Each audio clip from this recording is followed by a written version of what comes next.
Vamos abrir nossas Bíblias no livro de 1 Coríntios,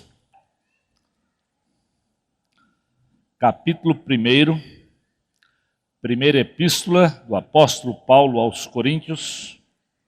No capítulo 1, nós vamos ler os versículos 1 e 2, depois nós vamos pular lá para o versículo 10 ao 17. Vamos ficar de pé? 1 Coríntios, capítulo 1, versículos 1 e 2, diz assim a palavra de Deus: Paulo, chamado para ser apóstolo de Cristo Jesus, pela vontade de Deus, e o irmão Sóstenes, a igreja de Deus que está em Corinto, aos santificados em Cristo Jesus e chamados para serem santos, juntamente com todos os que, em toda parte, invocam o nome do nosso Senhor Jesus Cristo, Senhor deles e nosso. Versículo 10. Irmãos, em nome de nosso Senhor Jesus Cristo, suplico a todos vocês que concordem uns com os outros no que falam, para que não haja divisões entre vocês. Antes, que todos estejam unidos num só pensamento e num só parecer. Meus irmãos, eu fui informado por alguns da casa de Cloé de que há divisões entre vocês. Com isso, quero dizer que alguns de vocês afirmam: eu sou de Paulo, eu sou de Apolo, eu sou de Pedro, ou ainda, eu sou de Cristo. Acaso Cristo está dividido? Foi Paulo crucificado em favor de vocês? Foram vocês batizados em nome de Paulo? Dou graças a Deus por não ter batizado nenhum de vocês, exceto Crispo e Gaio. De modo que ninguém pode dizer que foi batizado em meu nome. Batizei também os da casa de Estéfanas. Além desses, não me lembro se batizei alguém mais. Pois Cristo não me enviou para batizar, mas para pregar o Evangelho. Não, porém, com palavras de sabedoria humana, para que a cruz de Cristo não seja esvaziada. Deus, obrigado pela Tua palavra. Obrigado pelas advertências que o Teu Espírito nos deixa aqui, Senhor, ao escrever à igreja de Corinto, e se aplica para todos nós. Fala conosco nessa tarde e noite, enquanto falamos das nossas diferenças. Não permita, Senhor, que haja divisões, que haja separação entre nós, mas que se cumpra aquele propósito maior do Senhor, da unidade do Teu povo ao redor da Tua pessoa. Eu peço isso, Senhor, no nome precioso de Jesus. Amém. Podemos assentar? É interessante que o texto dessa carta, Paulo começa falando que escreve aos crentes de Corinto, aos santificados em Cristo Jesus. Quando ele faz essa menção de que os crentes são santos e são santos pela obra do Senhor na vida deles, ele diz: mas eu tenho ouvido.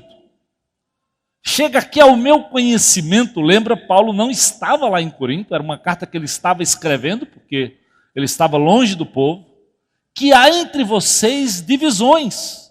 E uns dizem até: olha, eu sou de Paulo, eu sou de Pedro, eu sou de Apolo. E alguns dizem assim: ó, eu sou de Cristo. Paulo diz: graças a Deus que eu nem batizei nenhum de vocês. Eu não fui aí para promover divisão. Aí ele diz: eu suplico a vocês, queridos, que concordem. Presta atenção lá no versículo 10. Irmãos, em nome de nosso Senhor Jesus Cristo, eu suplico a todos vocês que concordem uns com os outros no que falam, para que não haja divisão entre vocês. Ou seja, ele diz: isso não é aceitável. Que nós somos diferentes, nós sabemos. Que existem diferenças entre nós, sim. Deus já criou homem e mulher. Ou seja, Ele já nos fez, desde lá do Gênesis, até sexualmente diferentes. E quem não sabe que a diferença não é só no sexo, né? Nós somos muito diferentes na forma de agir, como homem e como mulher. É muito natural que o homem, ao assistir à TV, não consegue conversar com a pessoa enquanto ele assiste. Seja a esposa, seja o filho, seja lá quem for. Ele normalmente está focado naquilo que ele está assistindo. As mulheres conseguem assistir à TV, às vezes amamentar um filho, né? Às vezes cuidar de alguma coisa que está lá na cozinha e ainda interagir nas redes sociais. Elas conseguem fazer 3, 4 coisas ao mesmo tempo. Nós, homens, geralmente não lembramos quase da roupa que vestimos ontem. Pergunta a uma mulher de uma roupa que ela não foi, que foi a um casamento ou a uma festa 5 anos atrás, ela vai lhe dizer, e com detalhes, a roupa, a bolsa, a bijuteria, o cabelo, e às vezes como é que fulana e beltrana estava. Ela não lembra só da dela, não. E é por isso, eu que faço casamento todo o tempo, né? Digo para minha mulher, ó, tendo um paletó preto e um claro, eu faço casamento o ano todo. Mas de mulher não. Ela diz assim, todo mundo sabe que eu já usei esse, que eu já usei aquele, e fica... Eu digo, ainda bem que a igreja é grande, a gente embaralha tudo, porque senão eu ia morrer de trabalhar só para comprar vestido para tanto casamento, né? Então, nós somos assim. A gente pergunta para um homem, como é que foi o seu dia? Foi legal. A mulher diz assim, eu acordei 6 horas, eu fui dar uma caminhada. Quando eu voltei, olha, eu preparei o café, tinha pãozinho, tinha isso. Aí ela começa. Amigo, ela vai falar pelo menos uns 15 minutos. Eu lembro que logo no início do meu casamento com Edna, como pastor, eu apanhei algumas vezes. Porque alguém me ligava, por exemplo, para dizer, olha pastor, nasceu meu filho. Como é o nome? Eu fazia 2 perguntas e estava satisfeito. Quando eu chegava em casa, dizia, amor, olha, o João ligou, nasceu a criança. É mesmo? Quantos centímetros tem? Quanto é que pesa? Eu dizia, não, como pode? Ele ligou, você não perguntou quantos centímetros, qual é o peso da criança? Foi cesárea ou não foi? Somos diferentes. Mas não só somos diferentes por causa do sexo. Dentro de cada um de nós mesmos, temos virtudes e defeitos. É normal que aqueles que são bem comunicativos, afáveis, simpáticos e compreensivos, muitas vezes são indisciplinados, impulsivos, barulhentos e inseguros. Então, dentro de nós carregamos virtudes e defeitos. Os que são mais enérgicos, otimistas, eficientes e bons líderes, muitas vezes são prepotentes, intolerantes, autossuficientes e insensíveis. Então, no fundo, todos nós, homem, mulher, casados, jovens, idosos, carregamos e lutamos com as nossas diferenças.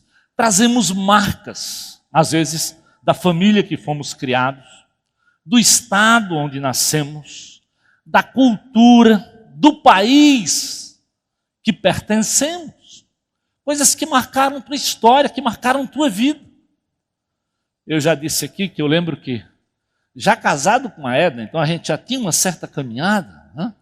Uma vez eu estava lá assistindo um especial sobre a vida do Gonzagão, lá em São Paulo.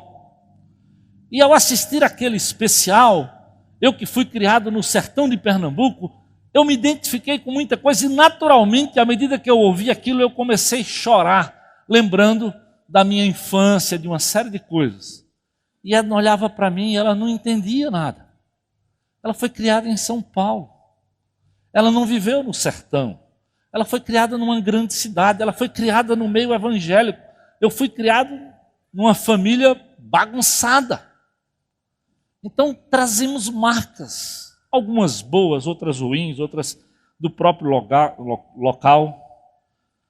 E apesar de todos os avanços tecnológicos, através do telefone fixo, do celular, da internet, do fato de que nos transportamos com mais facilidade, o mundo vive hoje uma crise de relacionamento. Porque muitas vezes nos isolamos e não queremos lidar com essas diferenças, ou queremos ficar no nosso mundo. Então, a empresa se preocupa porque muitos querem olhar só para o seu setor e não entendem que o processo começa, mas passa pelo outro, até completar. E muitas empresas têm que investir muita grana para poder a equipe conseguir interagir e perceber que ela funciona como um todo, como uma equipe. Ainda ontem, assistindo um jogo, alguém olhou para a pessoa e disse: você fez a diferença. Ela disse: não.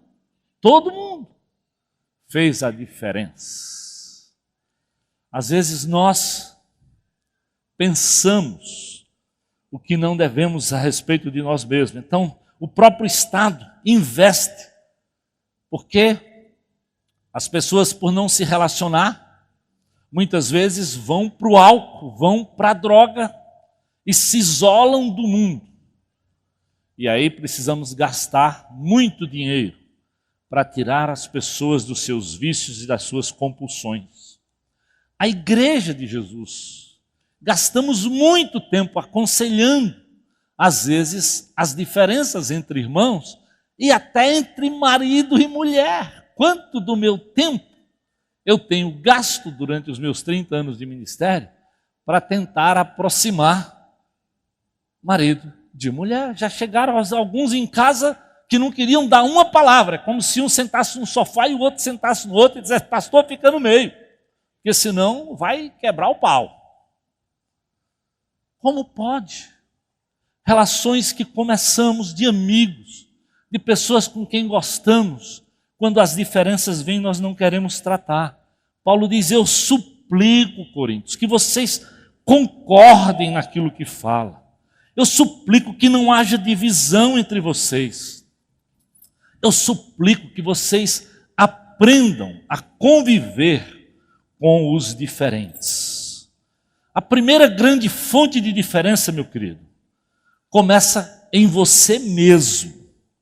Lucas 10:27, que é um versículo que nós já estudamos bem aqui, diz assim: olha, ame o Senhor seu Deus de todo o seu coração, de toda a sua alma, de todas as suas forças, de todo o seu entendimento. Ame o seu próximo como a si mesmo. Então, nós nos relacionamos com Deus, nós nos relacionamos com o próximo e nós nos relacionamos com nós mesmos. Então, a Bíblia deixa claro que existem 3 tipos de relacionamento. E eu sei que você sabe. Tem dias que você diz assim: nem eu estou me aguentando. Hoje eu estou, rapaz, chato. Hoje eu estou complicado. As mulheres no dia da TPM sabem bem, né? Às vezes ela até diz assim: ó, mantenha a distância regulamentar, pelo menos. Às vezes nós não admitimos isso, porque logo pensamos, né? Que pensar em mim, eu mesmo. Então, eu me relaciono comigo, eu vou ser um narcisista, um egocêntrico, ou uma autoestima lá embaixo, que me auto-ignoro. Não. O fato é que primeiro você tem que se aceitar, se cuidar e até se auto-perdoar. Às vezes pessoas passam a vida porque elas não se auto-perdoam. e vivem presas a um passado que elas não conseguem mudar, porque ninguém muda o passado.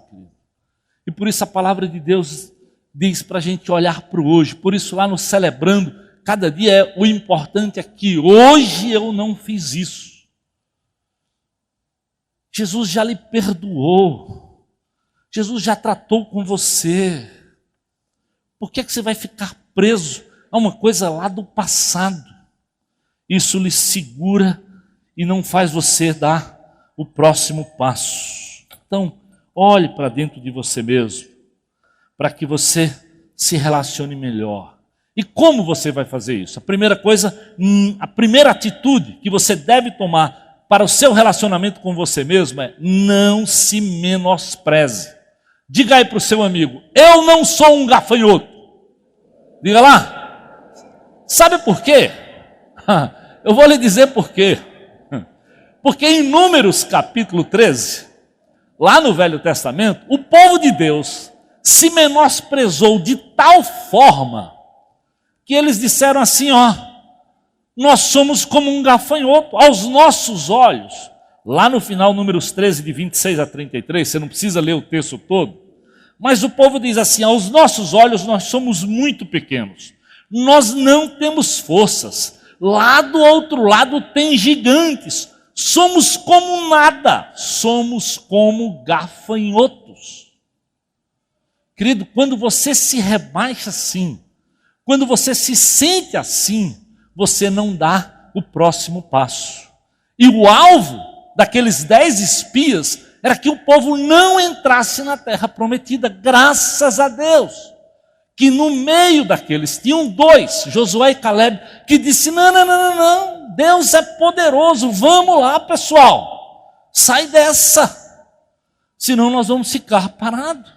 E olha, essa geração foi tão rebelde, tão dura de compreender, que eles terminaram não entrando mesmo lá na terra prometida, a não ser Josué e Caleb. Então, cuidado, querido, com o que você pensa de você mesmo.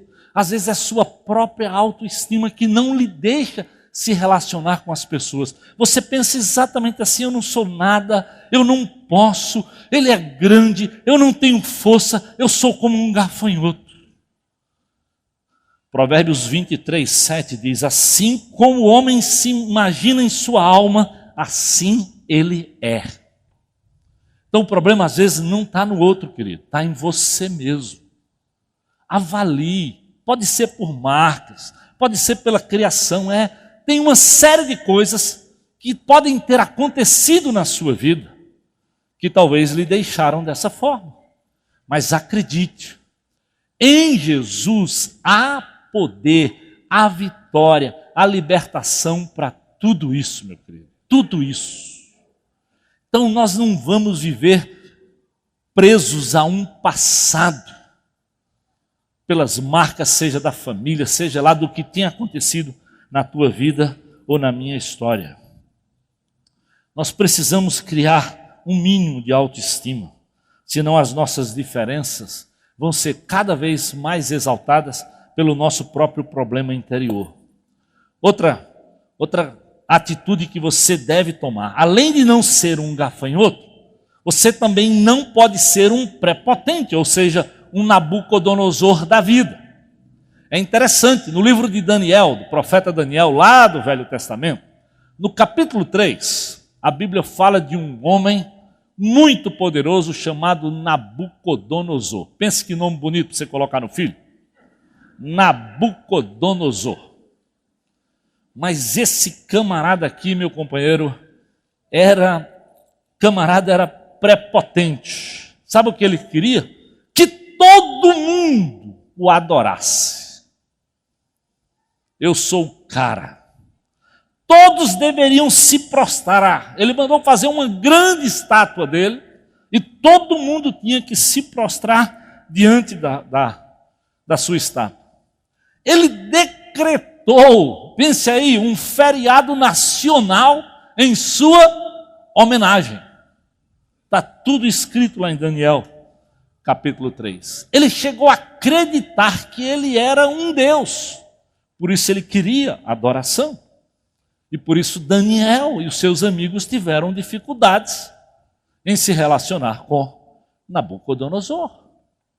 E às vezes no seu PG, às vezes na igreja, nós temos pessoas que agem quase ou como gafanhotos, de um lado, autoestima muito baixa, outros como Nabucodonosor, querem atenção, querem ser o centro, sabem tudo, são extremamente capazes, se acham superiores aos outros. Isso traz à tona cada vez mais as nossas diferenças. Talvez no seu PG tenha essas duas figuras simbolizadas. E nós precisamos de muita sabedoria para não deixar com que essas coisas se exacerbem ao tal ponto que complica a relação dentro do pequeno grupo, dentro de casa, na família, ou dentro da comunidade chamada igreja. É interessante que em Daniel capítulo 4, diz que a soberba de Nabucodonosor o levou à loucura. Passou a viver, presta atenção, irmãos, um homem prepotente passou a viver isolado, e a Bíblia diz, como um animal. Presta atenção, a Bíblia deixa esse exemplo para que a gente viva, querido, mais simples, mais humilde. Esse foi o desafio, esse é o exemplo de Jesus. Nabucodonosor era tão prepotente que ele se isolou dos demais e foi viver como um animal. Se você ler lá o texto de Daniel capítulo 4, você vai ver isso. Esses dias eu estava andando no meu carro e liguei e ouvi um provérbio chinês que ficou na minha mente. O provérbio diz assim, olha, quando uma partida de xadrez termina, para a mesma caixinha de madeira vai o rei e o peão. E quando fecha a caixinha, são dois pedacinhos de madeira que estão lá, iguais. Mas às vezes, na vida, nós pensamos muito de nós mesmos. E a Bíblia não diz diferente do provérbio chinês, que quando morre o rico e morre o pobre, tudo igual, nenhuma, não interessa o túmulo, não interessa a pompa, não interessa a quantidade de coroas, de flores, de autoridades, de carros. Diante de Deus, ó, cada um de nós vamos prestar contas de forma igual. Por que é que nós construímos tantas diferenças, tantas barreiras? Por que dificultamos tanto as nossas relações? Em Daniel capítulo 4, Deus entra em cena para lidar com Nabucodonosor. Mas presta atenção, Deus entra em cena. Deus vai lá lidar com Nabucodonosor. Veja o versículo 37 do capítulo 4, diz assim, agora eu, Nabucodonosor, louvo, exalto e glorifico ao Rei dos céus, porque tudo que ele faz é certo, e todos os seus caminhos são justos, e ele tem poder para humilhar aqueles que vivem com arrogância.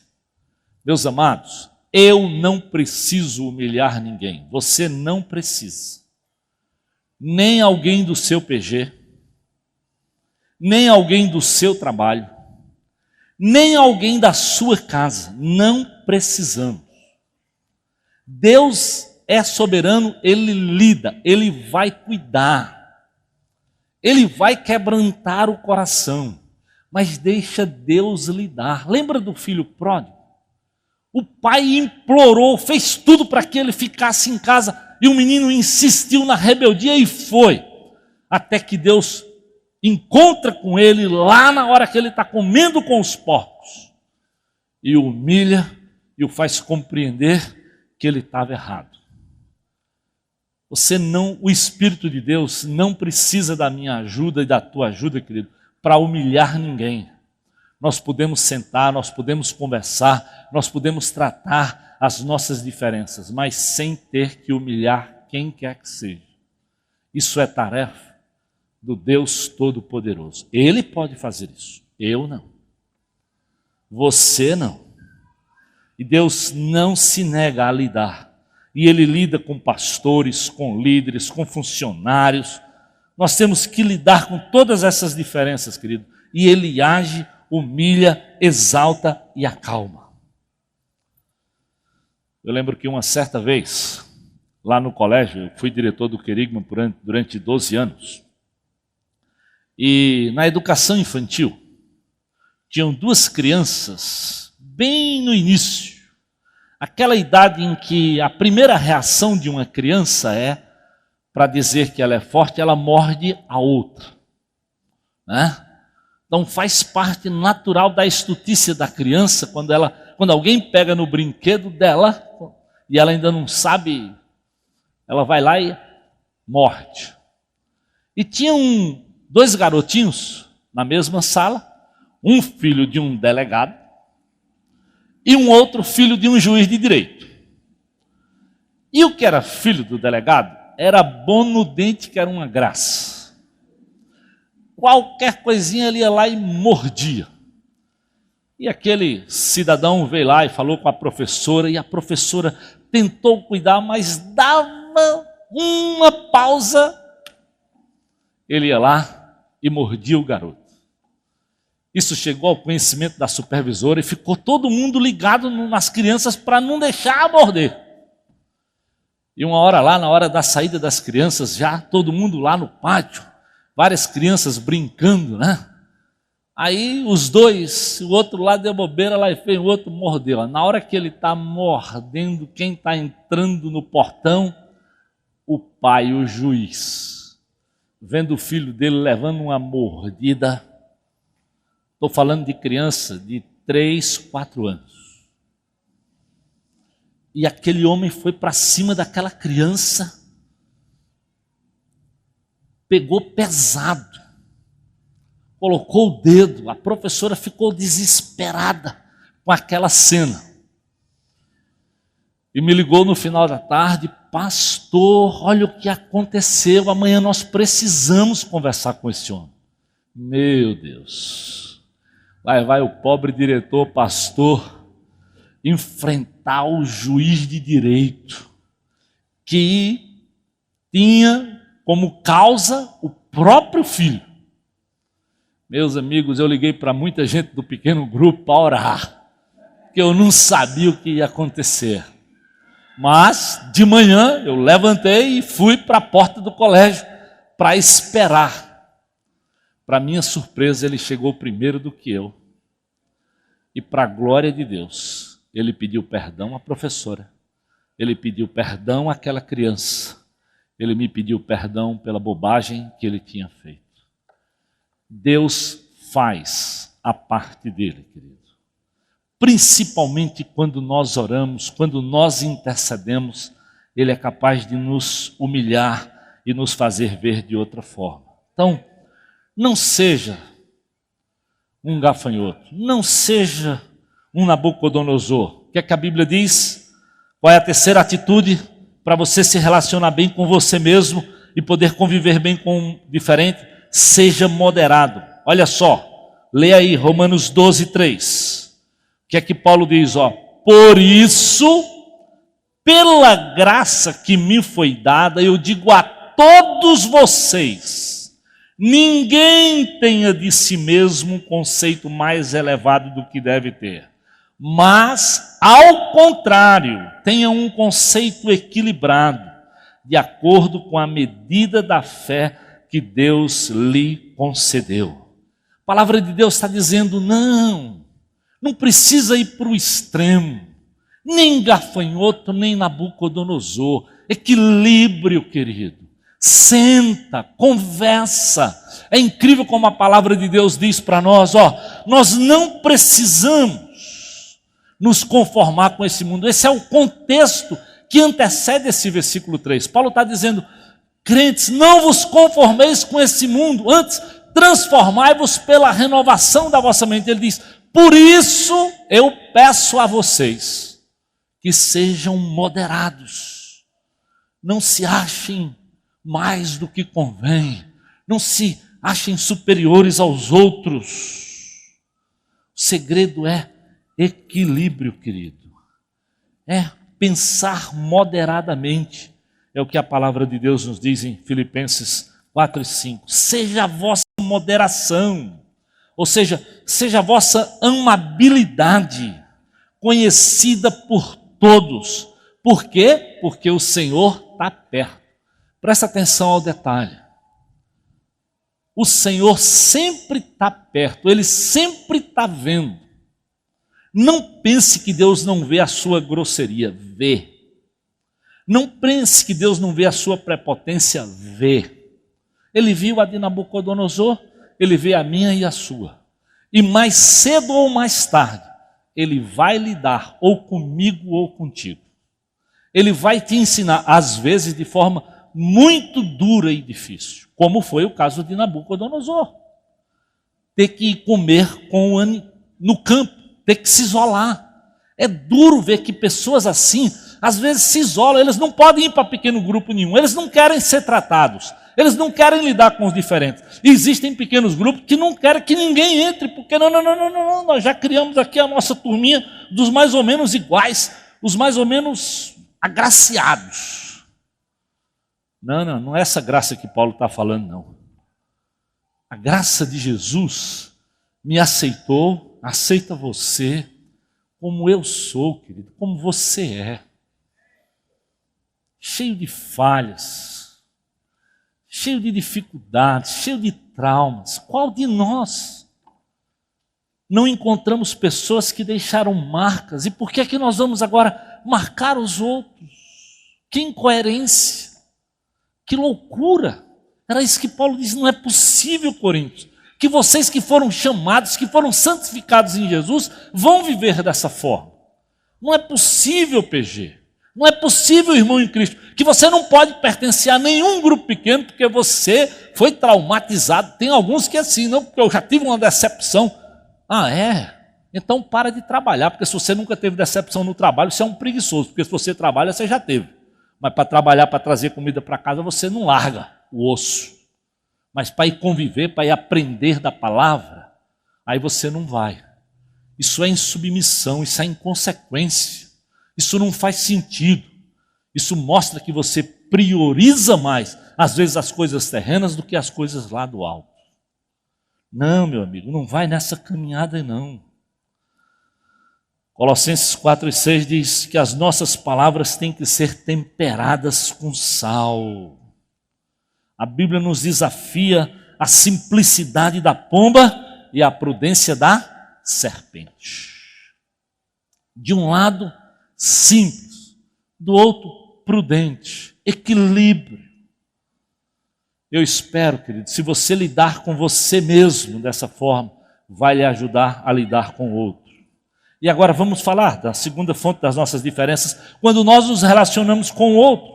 A primeira atitude para a gente se relacionar bem com o diferente, o próximo nosso, você tem que compreender e respeitar a soberania divina. 1 Coríntios 12, 18 e 19 diz assim, de fato, Deus dispôs cada um dos membros no corpo segundo a sua vontade. Se todos fossem um só membro, onde estaria o corpo? Então, Deus dispôs, querido, no corpo, cada membro. Paulo fala disso para os coríntios, diz, olha, o olho não pode dizer para a mão que não precisa da mão, não. A mão não pode dizer para o pé que não precisa do pé. Porque Deus colocou e deu a cada um a honra. Então, o fato foi decidido por Deus, não é por você nem por mim. Não sou eu que vou dizer, eu queria um corpo só de mão. Não. Você tem mão e você tem pé. É por isso que lá no pequeno grupo, aqui na igreja, nós recebemos de Deus pessoas diferentes. Porque a diferença me santifica e te santifica. O nosso problema sempre foi ir de encontro à soberania de Deus, desde o livro do Gênesis, lembra? Deus disse para o homem, se pecar, certamente morrerá. E a serpente disse, que nada, você vai se tornar igual a Deus. E aí apresentou para ele aquilo que era bom, que era agradável, que saltava aos olhos. E hoje você procura, eu procuro relacionamentos que sejam bons, que sejam agradáveis, que me façam bem. Como se a gente pudesse viver num mundo cheio de pecado, numa redoma de gente muito certinha. Todo mundo muito bonitinho. Aí você muda de casamento, aí você muda de amigo, aí você muda de PG, aí você muda de grupo pequeno ou de trabalho, você muda de cidade. Porque você quer conviver com aquelas pessoas que você gostaria de escolher. Deus dispôs, amigo. Deus coloca no teu caminho e no meu caminho pessoas para santificar a minha vida. Isso começa com os filhos, isso começa com a esposa, com o marido. Eles terminam sendo instrumentos de Deus na minha vida. As minhas ovelhas também são instrumentos de Deus na minha vida como pastor. Eu espero que Deus também me use para lhe abençoar. Não que você fique como os coríntios. Opa, eu sou do Armando. Opa, eu sou do Alcimor. Opa, eu sou do pastor Zé. Que doideira é essa? Não. Vamos entender que Deus é soberano, querido. Porque isso sim nos aproxima na caminhada e não nos divide. Em 1 Coríntios 12, 21 a 22, Paulo mostra a segunda atitude. Celebrem as diferenças.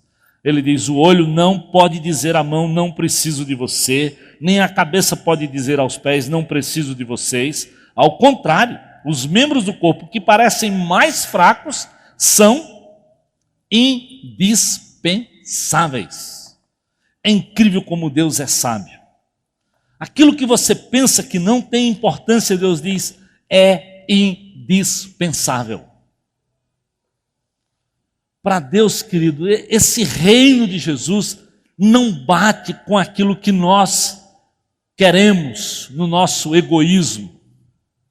Deus manda na minha vida, na tua vida, seja no trabalho, seja na família. Você tenta fazer tudo do jeitinho que você gostaria. Eu só tenho 2 filhos, mas criei os 2 do mesmo jeito, mas eles não pensam do mesmo jeito. Às vezes quando um diz eu vou pela direita, o outro diz eu vou pela esquerda. E a minha esperança é que as retas paralelas, nem que seja no infinito, elas se encontram. Né? Então nós somos assim, ninguém pode manipular ninguém. Nós temos que respeitar.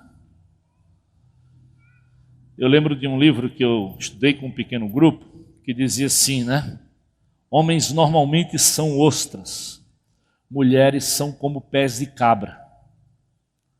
E nenhuma coisa nem outra é boa. Homens têm aquela tendência de se isolar, de se fechar no mundo e achar que o resto que me procure. E você que é casado sabe disso, né?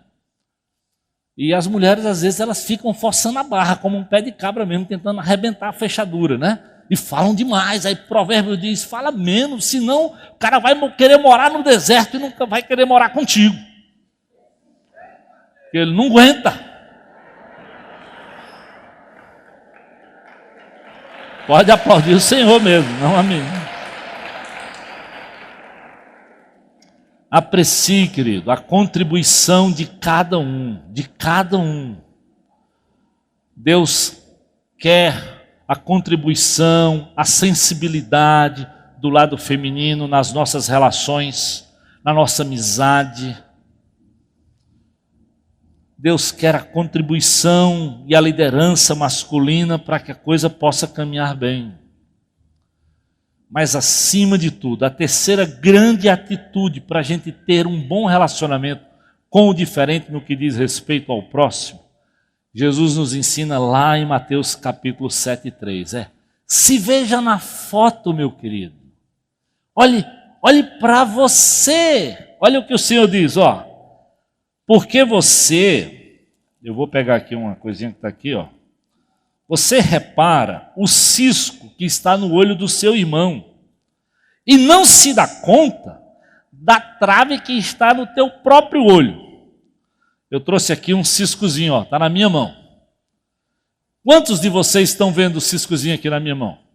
Talvez os que estão aqui mais perto, conseguem ver. Mas está aqui, eu trouxe um cisco até grande. Agora, eu trouxe uma trave.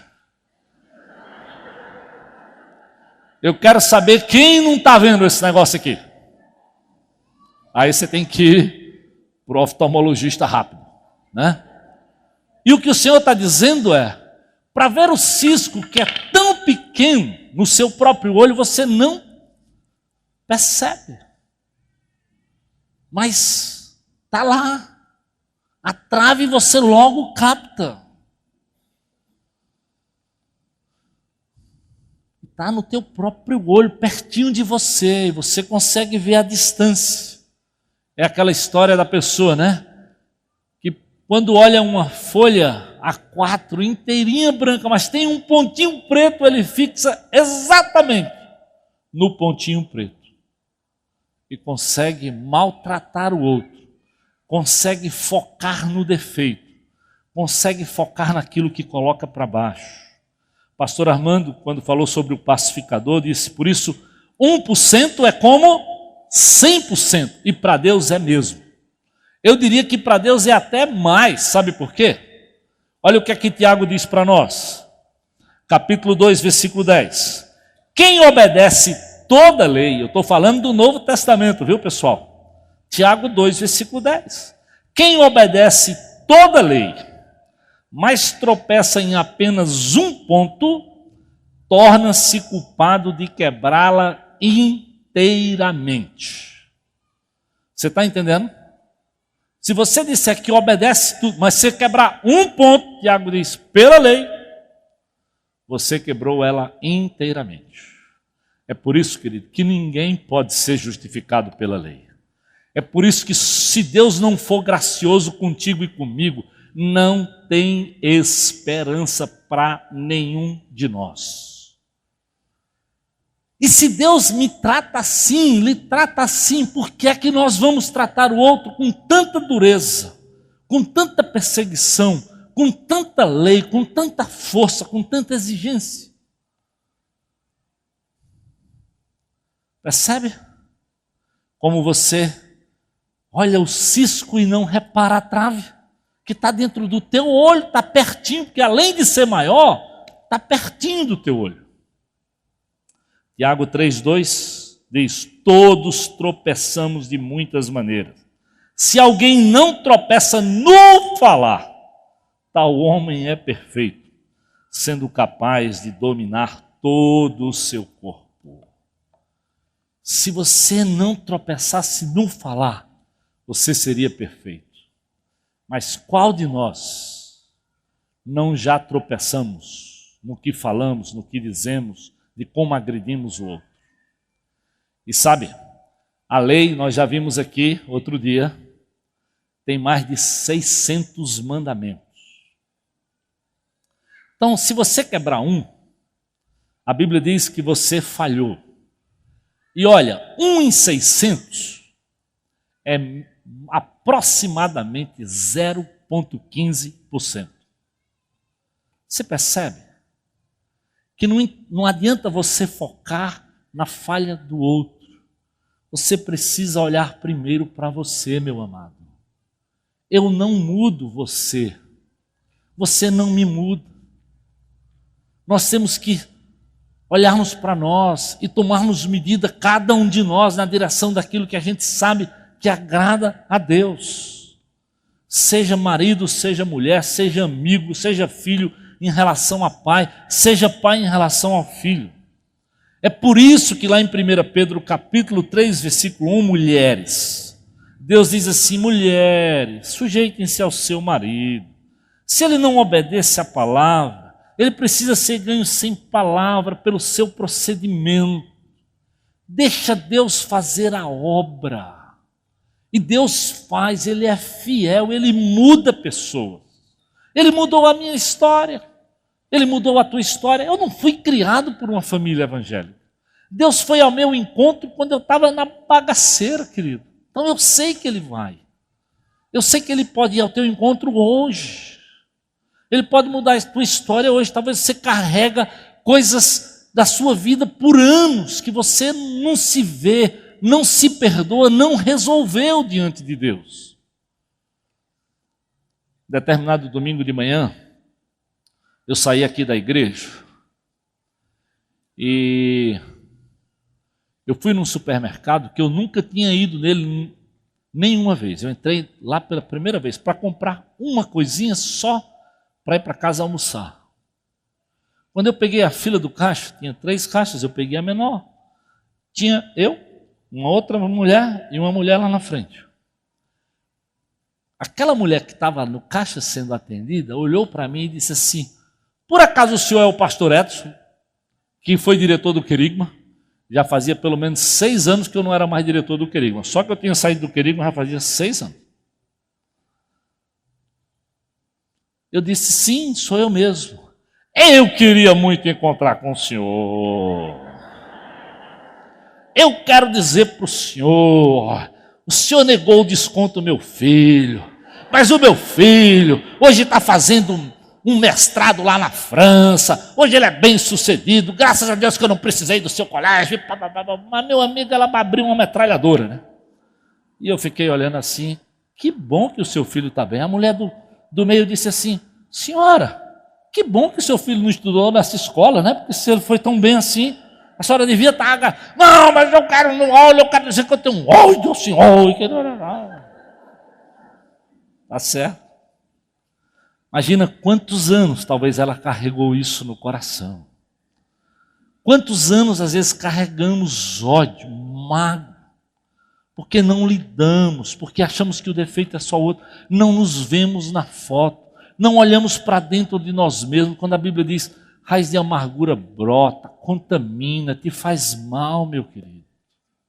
Não vale a pena, é tudo que o diabo quer para lhe colocar para baixo, para lhe deixar desanimado, para lhe deixar de mal com todo mundo, com um grupo pequeno. E aí nessas horas, sabe o que ele diz?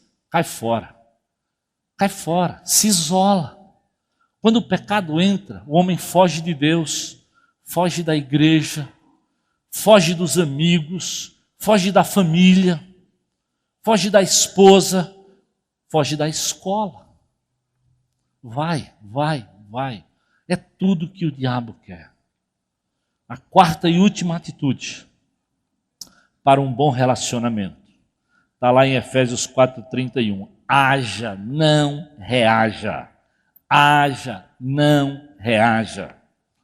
Reação é amargura, indignação, ira, gritaria, calúnia, maldade.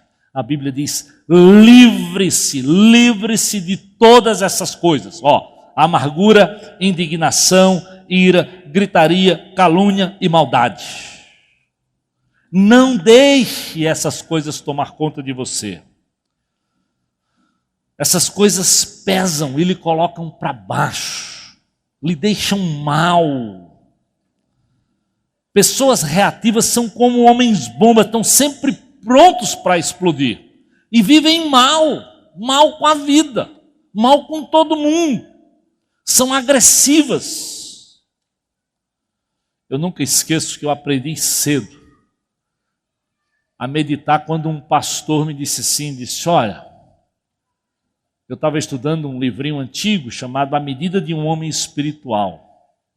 E estudando aquilo no grupo, ele disse assim, olha, é bom medir a vida cristã de um homem muito mais pelas suas reações do que pelas suas ações. Porque muitas vezes agimos de maneira muito planejada, não demonstramos o que está no coração. Muitas vezes ao agir somos muito hipócritas. Mas quando reagimos, mostramos o que está lá dentro. E por isso falhamos muito quando reagimos. Então, cuidado com as suas reações, porque elas dizem que tipo de cristianismo você vive. E há crentes que são quase como um palito de fósforo mesmo, estão prontos a pegar fogo. Não, ele se orgulha de dizer assim, eu não levo desaforo para casa. Quando a Bíblia diz, o fruto do Espírito é longanimidade, é bondade, é mansidão, é domínio próprio. Contra essas coisas, aí a Bíblia diz, não há lei. Não seja reativo, querido. Isso não vai lhe levar a nada. Talvez há uma briga no trânsito, talvez há uma briga no supermercado, em casa, com os filhos, com a esposa, na escola, com os colegas. Não.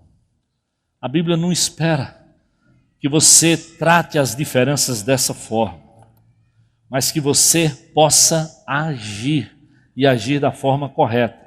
E a Bíblia diz assim, sejam bondosos. Efésios 4:32. Compassivos uns para com os outros, perdoando-se mutuamente, assim como Deus em Cristo os perdoou. No que depender de você, querido, a Bíblia diz, faça o bem, seja um pacificador, como nós aprendemos domingo passado. Olhe para a graça, olhe para aquilo que Deus fez, olhe quanto Ele lhe amou, quanto Ele tem lhe dado, quanto perdão Deus tem exercido na tua vida e na minha vida. Se veja, se aprecie, olhe para a presença do Senhor, sendo santo, como tratou você e me tratou. E é interessante que se você olhar o contexto do livro de Efésios, eu quero que você me acompanhe aí, mesmo por aqui, Efésios 2, versículos 11 e 12, olha o que é que Paulo vem dizendo para os crentes lá de Éfeso. Portanto, lembrem-se que anteriormente vocês eram gentios de nascimento, chamados incircuncisão, pelos que se chamam da circuncisão, e ela feita por mãos humanas, e que naquela época vocês estavam sem Cristo, separados da comunidade de Israel, sendo estrangeiro quanto às alianças da promessa, sem esperança e sem Deus no mundo. Paulo está dizendo, vocês precisam lembrar disso, igreja. Vocês viviam sem esperança, vocês eram como ovelhas desgarradas, vocês eram tidos como incircuncisos, distantes, longe de Deus. Você lembra disso? Paulo tem um raciocínio lógico, chamando o povo à lembrança. Você precisa lembrar, meu querido, como é que você vivia sem Jesus, para apreciar o que Ele fez por você. Você era separado, você era tido como estrangeiro, você não tinha esperança, mas agora nós recebemos esperança, agora nós recebemos o poder, porque a Bíblia diz, recebereis poder ao descer sobre vós o Espírito Santo de Deus. Nós temos esperança, nós temos Cristo em nós, e a Bíblia diz que é Cristo em nós a esperança da glória. Você entende o que Deus fez por você? Efésios 2, versículos 13 e 14, ele diz assim, mas agora em Cristo Jesus, vocês que estavam longe foram aproximados, mediante o sangue de Jesus. Presta atenção, vocês foram aproximados não pelo que vocês fizeram, não porque vocês são bonzinhos, não porque vocês mudaram, não. Eu fui aproximado, você foi aproximado pelo sangue de Jesus, por aquilo que Ele fez. Lembra daquela palavra, está consumado. Oh Jesus, oh Deus, obrigado, o Senhor consumou, o Senhor pagou o preço. Você entende o que nós cantamos? Eu sei que foi pago um alto preço.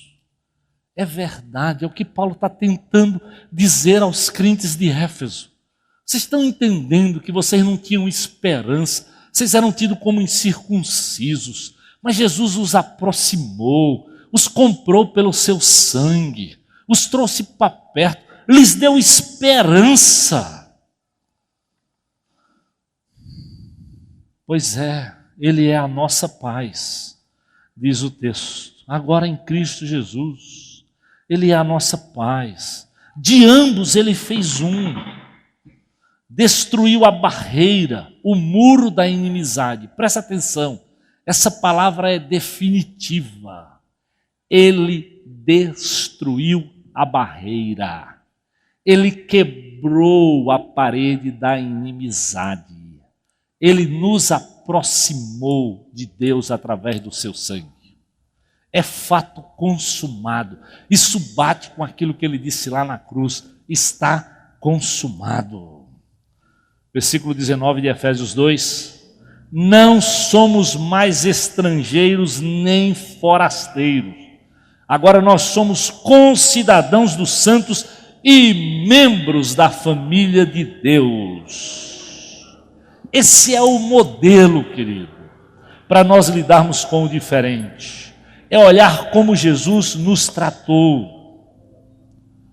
1 Pedro capítulo 2, versículos 22 e 23, eu quero encerrar com este texto. Ele diz assim, ele não cometeu pecado algum. Nenhum engano foi encontrado em sua boca. Quando ele foi insultado, ele não revidava. Quando ele sofria, ele não fazia ameaças, mas entregava-se àquele que julga com justiça. Esse é o modelo. Há um Deus que nos ensina a lidar com a diferença. Há um Deus que nos tornou próximos, que nos chamou para perto. E você tem que chamar o diferente para perto. Seja dentro de casa, sabe? Dentro de casa, no pequeno grupo, na igreja, no trabalho, na escola. Não isole, não isole. Vá ao encontro. Tire aquilo do teu coração que não edifica. Repare para o Senhor. Ele já pagou.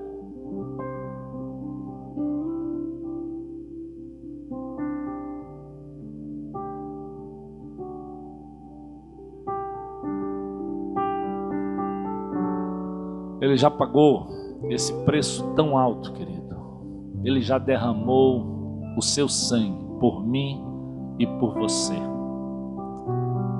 Eu espero que hoje, se você tem isolado alguém, se você guarda mágoas de alguém, olhe para o modelo de Jesus. Mesmo sendo santo, mesmo não tendo cometido pecado, Ele veio ao meu encontro, Ele veio ao seu encontro.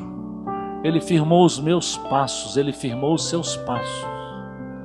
Nós que éramos forasteiros, peregrinos, hoje somos filhos, pertencemos à família de Deus. Vamos orar. Oh Deus, obrigado, porque o Senhor pagou esse preço que eu não podia pagar. Oh Deus, foi pelo teu sangue que nós fomos restaurados e regenerados. Oh Deus, lida com o nosso coração, com a mágoa, com as nossas diferenças, com o nosso isolamento dos outros, Senhor, para que isso não nos atrapalhe, não nos faça fugir do outros, mas que nós consigamos ir lá, estabelecer paz, graça, dar um abraço, tirar essa mágoa, tirar essa dor que às vezes nos deixa tão mal. Talvez você está aqui hoje e é crente em Jesus e quem sabe você tem isolado algumas pessoas porque são diferentes. Você tem nutrido no seu coração mágoa. E hoje Deus está falando com você. Não interessa se ela é do seu PG, do seu trabalho, da sua escola ou até da sua família. Mas hoje em Cristo, querido, você está entendendo o preço que foi pago para que você se aproxime. E você está tomando o propósito, você que é crente, de dizer: pastor, eu não vou continuar com isso, com essa raiz de amargura. Eu quero estender perdão, seja para o seu amigo, seja para o seu marido, para a sua esposa, para o seu filho, para o seu pai, para o seu colega de trabalho. Eu quero tirar isso da minha vida. Eu compreendi o preço do que Jesus fez por mim e eu quero ter Ele como meu modelo. Se você é crente em Jesus e está dizendo, eu vou resolver isso na minha vida, eu tenho uma pendência aí, levanta a sua mão aí onde você está. Se Deus tem coisa, aleluia, amém, amém. Pode ficar de pé, você que tem uma pendência com Jesus, fique de pé, eu quero orar por você. Qualquer um de vocês que tem, fique de pé, eu quero orar por vocês, para Deus lhe dar a vitória hoje, meu amado. É a vitória de Jesus. Você sabe o que está no seu coração, você sabe a quem você tem que perdoar. Talvez dentro de casa, seu filho, seu marido, sua esposa, mágoa lá, coisas para acertar, e o diabo não quer, mas você está dizendo, eu vou fazer isso. Talvez você está aqui hoje e quer entregar a sua vida a Jesus, porque é Ele que lhe dá poder. Se você está afim, levanta a sua mão e diga, pastor, eu quero aceitar esse Jesus que me dá poder. Amém, aleluia, louvado seja o seu nome.